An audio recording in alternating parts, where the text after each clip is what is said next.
Hello all, 12th chemistry hydroxy compounds and ether lessonல இதுக்கு முன்னாடி chemical properties of phenol பார்த்தோம். இப்போ test to differentiate alcohol and phenol பார்க்க போறோம். இப்போ alcoholனா R O H, இது வந்து நார்மல் ஆல்கஹால். இதே ஒரு பென்சீன் ரிங்கு கூட ஆல்கஹால் OH குரூப் இருந்தால் அதை வந்து ஃபீனால்னு சொல்லுவோம். இப்போ வந்து இந்த ஆல்கஹாலுக்கும் ஃபீனாலுக்கும் உள்ள டிஃப்ரென்சியேஷனை நம்ம பார்க்க போகிறோம்.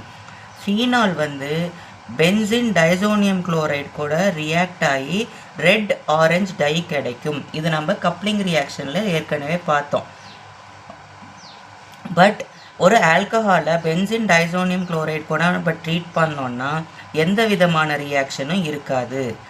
இதே ஃபீனால் வந்து நியூட்ரல் ஃபெர்ரிக் குளோரைட் சொல்யூஷன் கூட நம்ம ட்ரீட் பண்ணோம் அப்படின்னா பர்பிள் கலர் கொடுக்கும். ஆனால் ஆல்கஹால்ஸ் வந்து ஃபெர்ரிக் குளோரைட் கூட ரியாக்ட் பண்ணி எந்த வித கலரையும் கொடுக்காது அப்படின்னு சொல்கிறாங்க. FeCl3னா ஃபெர்ரிக் குளோரைட். இங்கே C6H5N2Cl, அதாவது N டபுள் பாண்ட் N வரும் இல்லையா பென்சின் ரிங் கிட்ட, இது வந்து பென்சின் டைசோனியம் குளோரைடு தான் நான் இப்படி எழுதியிருக்கேன். Phenol react with sodium hydroxide to give sodium phenoxide. நான் நிறைய ரியாக்ஷனில் பார்த்துருக்கோம் சோடியம் ஃபீனாக்சைடாக மாற்றுறதுக்கு. பட் ஆல்கஹால் வந்து NaOH கூட ரியாக்டே ஆகாதுன்னு சொல்கிறாங்க. யூசஸ் ஆஃப் ஃபீனால்ஸ் பார்க்கலாம். இந்த உலகத்தில் ப்ரொடியூஸ் பண்ணுற பாதி ஃபீனால் வந்து ஃபீனால் ஃபார்மால்டிஹைட் ரெசின், அதாவது பேக்லைட் அப்படிங்கிற ஒரு ரெசின் தயாரிக்கிறதுக்கு தான் யூஸ் பண்ணிக்கிறாங்க. இது வந்து ஒரு பாலிமர், சரிங்களா? இது நம்ம வந்து 15th லெசனில் ப்ரிப்பரேஷன் ஆஃப் பேக்லைட் இல்லைனா ஃபீனால் ஃபார்மால்டிஹைட் ரெசின் நம்ம படிப்போம். அப்போ நான் அது உங்களுக்கு தெளிவாக எக்ஸ்பிளைன் பண்ணுறேன்.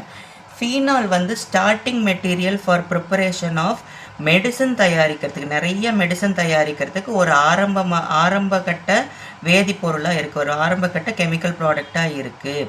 எந்த மாதிரி மெடிசன் பார்த்தீங்கன்னா ஃபினாசிடைன், செலால், ஆஸ்பிரின் எல்லாம் பார்த்தீங்களா பிளட் தின்னர், சரிங்களா? இந்த மாதிரி மெடிசன் தயாரிக்கிறதுக்கு இது ஒரு ஸ்டார்டிங் மெட்டீரியலாக இருக்குது.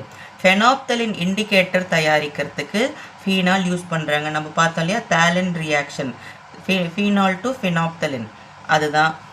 அப்புறமா எக்ஸ்ப்ளோசிவ் தயாரிக்கிறாங்க. பிக்ரிக் ஆசிட்ஸ் எல்லாம் பார்த்தீங்கன்னா பிக்ரிக் ஆசிட் பார்த்தோம் இல்லையா 2,4,6 ட்ரைநைட்ரோஃபீனால், இது வந்து எக்ஸ்ப்ளோசிவாக இருக்குது. It is used as antiseptic தயாரிக்கிறதுக்கு, கார்பாலிக் லோஷன்ஸ், அப்புறம் ஆன்டிசெப்டிக் சோப் தயாரிக்கிறதுக்கெல்லாம் யூஸ் ஆகுதுன்னு சொல்கிறாங்க. ஓகே.